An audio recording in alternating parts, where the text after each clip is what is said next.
Hi, magandang araw po sa inyong lahat.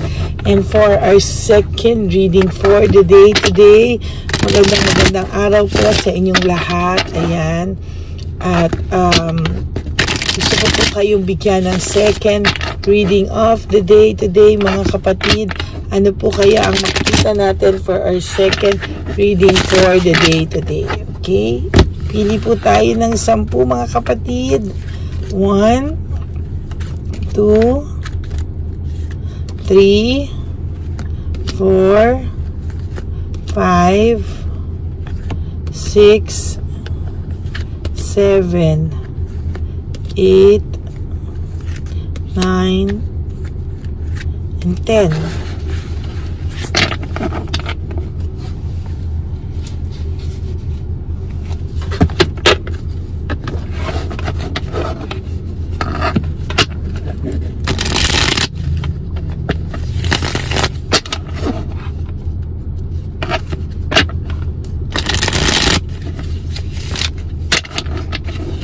Pili po tayo yan. Sige, 1 and 2. Pili pa po tayo ng 8, 3, 4, 5, 6, 7, 8, 9, 10. Okay, mga kapatid, huwag nyo po itong skip, no? Kasi gusto ko po na ma-feel nyo na kayo ay aking hinuhulaan.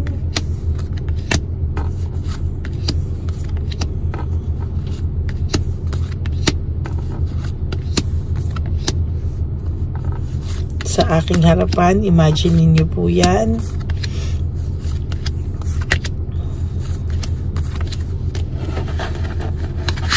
Tingnan po natin ano po ang makikita natin. Kayo po ay hiwalay. Nagkaroon po kayo ng hiwalayan because of a third party situation. Pero for some of you, biglaan po yung naging hiwalayan nyo. As a matter of fact, this is a sudden shock para sa'yo. Ngayon po iniisip mo, ano nangyari? Bakit bigla na lang ako iniwan? Bakit bigla akong pinagpalit? Kapalit-palit ba ako? Sabi nga, no? Kapalit-palit ka daw ba, no?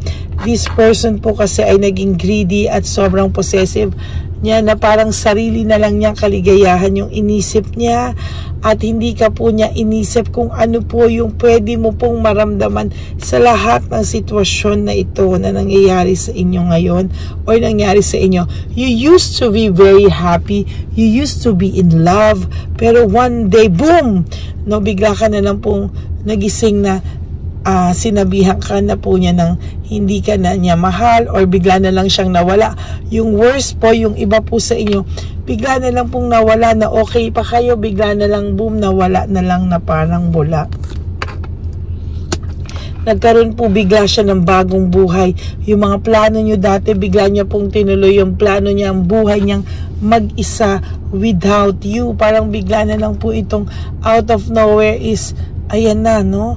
Para na lang po siyang nagsimula na lang ng ganun-ganun lang, no? Bigla po siyang nag-iisip kung mahal ka pa daw po ba niya o hindi na. For some of you, sinasabihan po kayo diretso sa mukha niyo na hindi na kayo mahal. But for some of you, hindi po nila masabi, hindi po kayo masagot, no? Pero marami po sa inyo na mahal pa po kayo ng partner niyo. It's just that nalubog na po siya sa isang sitwasyon na hindi niya pinag-isipan at napahamak na po siya talaga ng malupit. Yan, ang sakit ng barahang to, Cold heart, bigla na lang po siyang nanglamig sa'yo, hindi mo maintindihan sa nanggaling, sa nagsimula. Bigla na lang one day yung masaya niyong pagsasama, one day bigla na lang, ouch, iba na. Pagising mo, naramdaman mo na lang isang araw na malamig na sa'yo yung partner mo, yung pagmamahalan yung kay tamis noon, bigla na lang nagiging mapakla, no? And biglang tuluyan ang napunta sa hiwalayan, no? Bakit ang bigat nito? You used to be very okay, pero ngayon halos ikaw na lang lahat, no? When it comes to financial, kinakaya mong pilit, no? Kinakaya mo lahat. You are just getting by, surviving, no? Iniwanan ka nito sa ere. Pinipilit mo pong manalo sa kahit na anong laban na feeling mo siya nagpapakasaya, siya yung nanloko, pero siya pa yung masaya, siya na yung nanloko, sila pa yung happy. Hindi mo po alam, kapatid, kung ano din ang pinagdadaanan nila, no? Ang nakikita mo lang, nababalitaan mo lang yung mga gustong nilang maiparating sa'yo, but not the truth, no? Everything in your life, huwag ka mag-alala, is going okay, we'll be fine, kapatid, no? Just hold on, trust everything, and surrender everything to the divine universe.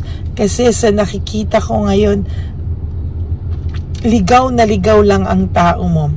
Kung sa pagmamahal, mahal ka pa nito, natakluban lang po.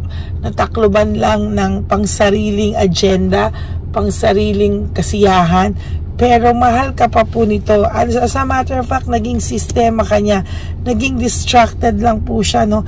Masyado siyang nalubog sa mga material na bagay, sa tukso. Well, talagang kung titingnan ko po, mahal ka pa po ng person mo, no? Ginusto niya pong magkaroon ng freedom, malayo sa'yo. Ginusto niya po lahat ng bagay na tipong maialis ka sa kanya, maialis siya sa'yo.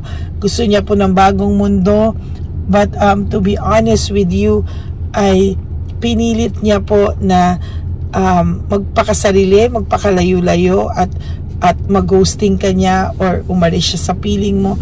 Pero I assure you, one day your paths will cross again, at manghihinayang at magsisisi po ito sa sitwasyon na hindi nyo inaasahan pareho na magkikita kayo, at mararamdaman niya pa pong mahal ka pa niya at na-miss ka niya, pero it's too late, the hero.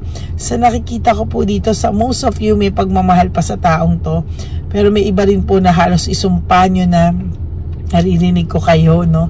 Pero magkocross at magkocross po ang landas nyo.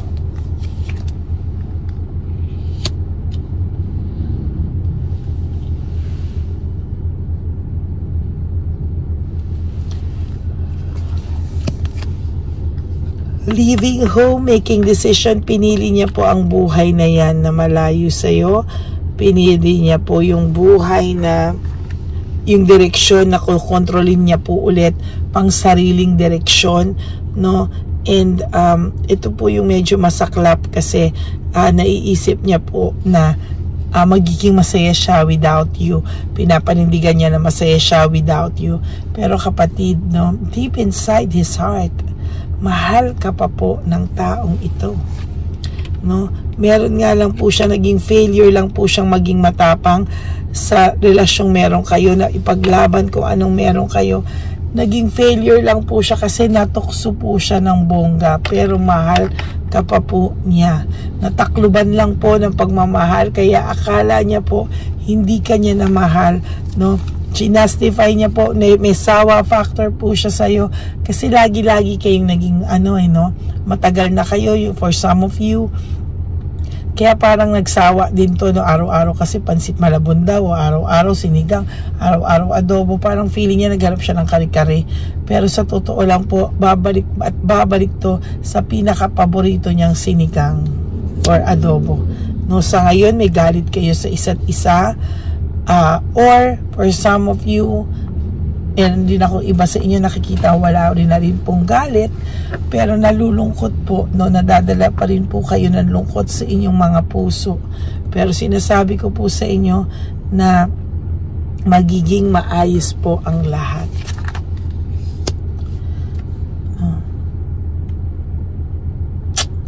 Nagkaroon po kasi siya ng mga makamundong tukso, no?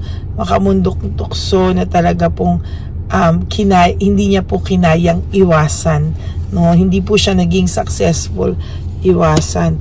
Ayan, no? Dahil po based sa impulsiveness, no? Kaya po hindi niya po talaga naiwasan yung tukso na ito. Dinadivert niya po ngayon lahat, no?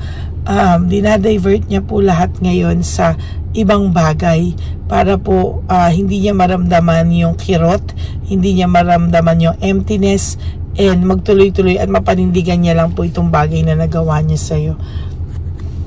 Naiisip niya po yung times na masaya kayong pamilya, ay masaya kayong dalawa, no? Naiisip niya po yun, yung true fulfillment na hindi niya na po maramdaman sa ngayon. Niloko ka po niya, there's cheating, minanipulate ka niya, marami siyang kasinungalingang ginawa sa'yo, and to be honest, doon lang po talagang nasaktan ka na ng sobra, no? Ayan, no?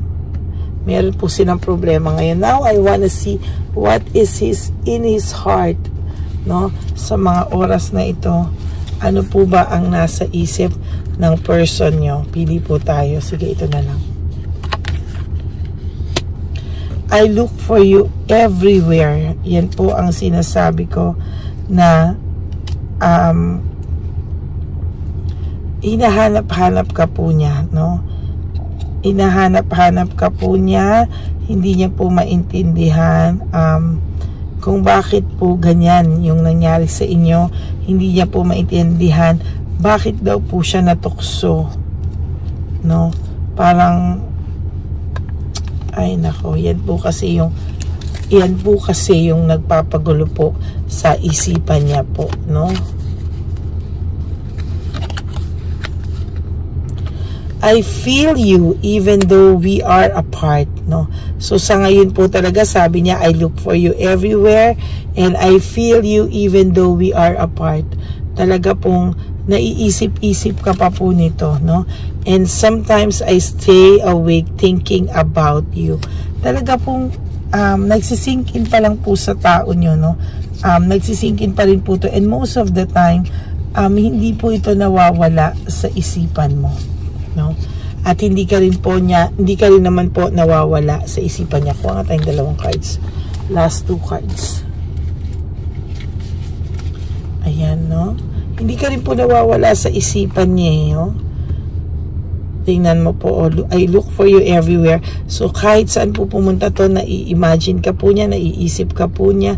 I feel you even though we're apart. Kahit hindi kayo magkasama, malayo kayo, nararamdaman ka niya.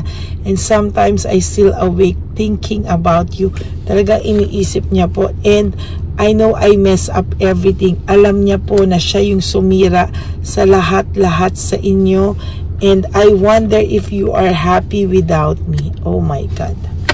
No, so that is your second reading for the day today. Opo, mahal ka pa po nito. Natakluban lang po ng mga bagong pakiramdam niya sa akala niyang bago niyang mundo. Pero to be honest, this person still think of you and still thinking of you, and masaya pa rin. Iniisip niya po kung masaya ka daw ba nang wala siya. Hi, so that is your second reading of the day today. Marami pong salamat sa inyo again, sa lahat po ng pagmamahal niyo po sa akin. Maraming salamat po. Thank you very much po from the bottom of my heart. For those of you po who wants to have a private reading with me, you can message me po at Lady Lee Elena. That's my only legit and official FB account. Titingnan po natin kung yan po ay energy nyo, and pakifollow nyo na rin po ako kasi most of the time I called randomly sa mga subscribers and followers natin to make sure po, no, na to make sure po kung kamusta na sila, ganyan. So pag follower po kita sa Messenger, I make sure po minsan na natatawagan ko kayo randomly kasi libo-libo rin po kayo. So kung sino lang po yung matapatan at sumagot, no? So maraming salamat po sa inyong lahat. Please, no skipping of ads. Tulong nyo na po yan sa ating channel. And I do hope na naka-resonate po kayo, and if you do, please give me a like and comment down below para alam ko po kung ano po ang feelings niyong lahat. Maraming salamat din po sa prayers. Ang sarap po ng feeling na pinagdadasal ko kayo, and still all of you is also praying for me. Kaya maraming salamat po sa inyong lahat. From the bottom of my heart, I really thank you po. And ano pa ba gusto ko sabihin? To all my Lady Elena friends, family, and subscribers, I love you all from the bottom of my heart. You know, life is so short. Don't make it shorter by stressing yourself from all the pains and heartaches na binigay sa inyo ng kahapon. Just surrender everything to the divine universe and just let go and let God write your life and love story. Wag po kayong malulungkot. Okay na po ako. Medyo okay na po ako. But I will be back for another set of reading. I promise babawi po ako sa inyo. God bless you all and I love you all. Magandang gabi, magandang tanghali po sa inyong lahat. Bye!